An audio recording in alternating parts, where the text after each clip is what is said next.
मैं गीता हूँ, मैं कुरान हूँ, मुझे पढ़, इंसान हूँ मैं, हजारों चेहरों के बीच खोई हुई पहचान हूँ मैं। जेल का जवाब वोट से देगी जनता। जब किसी ने हाथ पकड़ा, किसी ने टांग पकड़ी, किसी ने सर पे हाथ रखा, किसी ने वजन लगा, वो भी उन्हीं की तरह हो गए धीरे धीरे। तेरा भ्रष्टाचार, मेरा भ्रष्टाचार, हिंदू मुसलमान।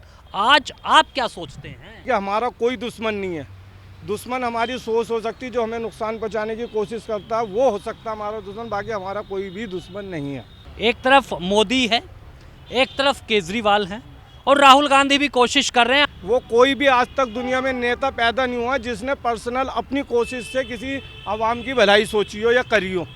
नमस्कार, मैं हूं नरेश वत्स, इंद्रलोक में हूं। किसी शायर ने कहा है, मैं गीता हूं, मैं कुरान हूं, मुझे पढ़, इंसान हूं मैं, हजारों चेहरों के बीच खोई हुई पहचान हूं मैं।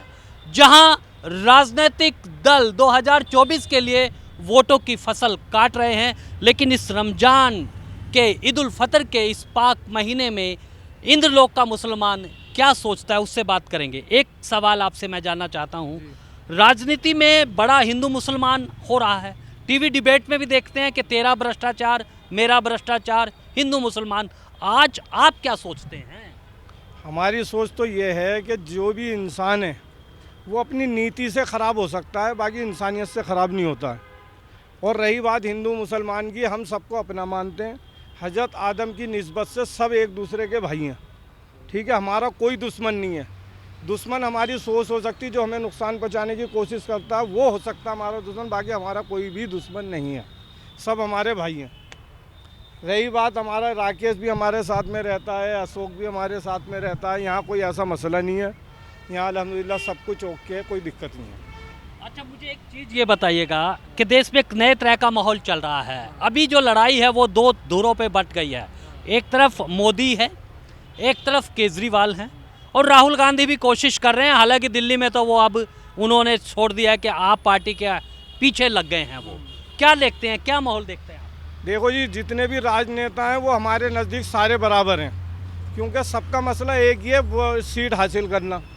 आवाम की भलाई तो उनके मुकद्दर से होती है, उनके ज़रिए।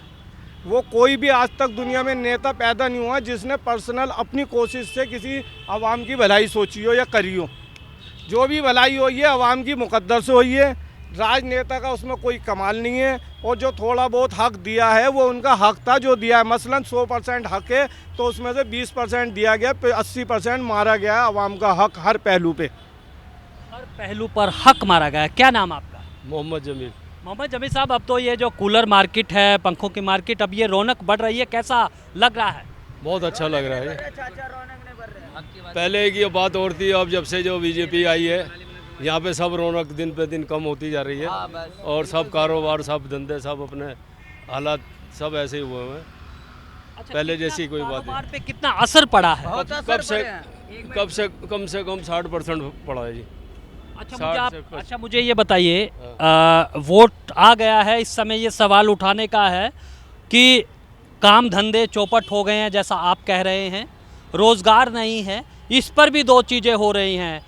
कांग्रेस और जो विपक्षी पार्टियां वो तो कहती है कि रोजगार धंधे खत्म हो गए, लेकिन बीजेपी कहती है कि भारत तेजी से आगे बढ़ रहा है। आपकी नज़र में क्या देखते हैं आप? नहीं, कोई नहीं, राजनीति सही नहीं बढ़ते हैं, बर्बाद हो रहे हैं, बर्बाद हो रहे हैं। कोई नहीं बढ़ रहा जी, कोई नहीं बढ़ रहा सब, कोई नहीं बढ़ रहा जी, कुछ नहीं बढ़ रहा।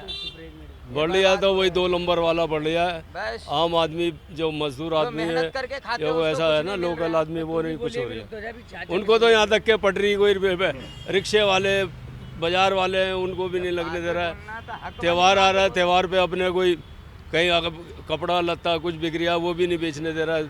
लोग उठा के ले आ रहे हैं, दुकानें तक बंद कर रहा है। यह हल कर रखा है यहाँ तो। अच्छा, केजरीवाल साहब को अभी जो जेल में है, तिहाड़ में है, न्यायिक हिरासत में अभी हैं ईडी की, क्या लगता है कि वो इस्तीफा नहीं दे रहे हैं और वो कह रहे हैं कि जेल का जवाब वोट से देगी जनता? इस जो अभियान चलाया, इसको कैसे देखते हैं आप? ये जो है, ये राजनीति है जी, जो उनको इतने लंबे समय से तो डाला नहीं, अब डाला गया है तो क्यों डाला गया है? सब बोर्डों का चक्कर है, और क्या है उसको? हाँ, इसी पॉइंट पे डाला गया है, नहीं तो इतनी टाइम से चल ही रहा था वो भी। है कितने अच्छे काम कर रहे थे वो। सही टाइम पे उठाया। है। चलिए, आपको भी टाइमिंग पे लगता है कि जो केजरीवाल को जेल हुई है? हाँ बिल्कुल, पहले डालते। और रही बात ये जो नेताओं गड़बड़ करते हैं, दुनिया में एक नेता ऐसा दिखा दो जिसने गड़बड़ ना करी हो मुझे। अच्छा, केजरीवाल साहब नैतिकता, मैं एक सवाल आपसे भी पूछता हूँ, मेरा एक सवाल पूछता हूँ कि केजरीवाल साहब जिस राजनीति को लेकर आए थे अन्ना आंदोलन के बाद, जो शब्द कह रहे थे, क्या वो राजनीति उनमें अब कहीं दिखती है? उस पर वो टिके हुए हैं? शुरू में सही थी, शुरू में बहुत अच्छा काम हुआ था, बहुत अच्छा लग रहा था, लेकिन एंड में आके वो भी कुछ दबाव, कुछ किसी ने कंधा दबा, किसी ने हाथ दबा, किसी ने सर दबा, तो वो भी धीरे धीरे नॉर्मल हो गए औरों की तरह। बहरहाल राजनीति शुरू में बड़ी बेस्ट चली थी, हर चीज़ बढ़िया थी, अदालतों में भी रिश्वत ख़त्म हो रही थी, तो तुम्हारा बाबू भी रिश्वत लेना बंद कर दिया था, पुलिस वाले भी नॉर्मल हो गए थे, सब नॉर्मल हो गए थे। लेकिन जब किसी ने हाथ पकड़ा, किसी ने टांग पकड़ी, किसी ने सर पे हाथ रखा, किसी ने वजन लगा, वो भी उन्हीं की तरह हो गए धीरे धीरे। अगर उन्हीं की तरह नहीं होते तो हो सकता है वो बड़े नुकसान में रहते। अभी कुदरत का इनाम है कि वो हैं, बहुत है। चलिए, ये थी एक आम मतदाता की बात कि किस तरह से जब राजनीति में आते हैं तो आपको तमाम तरह के जो समझौते हैं वो करने पड़ते हैं, और यही एक जो तस्वीर है वो सामने आई है। आगे फिर इंद्रलोक के कुछ मतदाताओं से आपकी बात कराएंगे।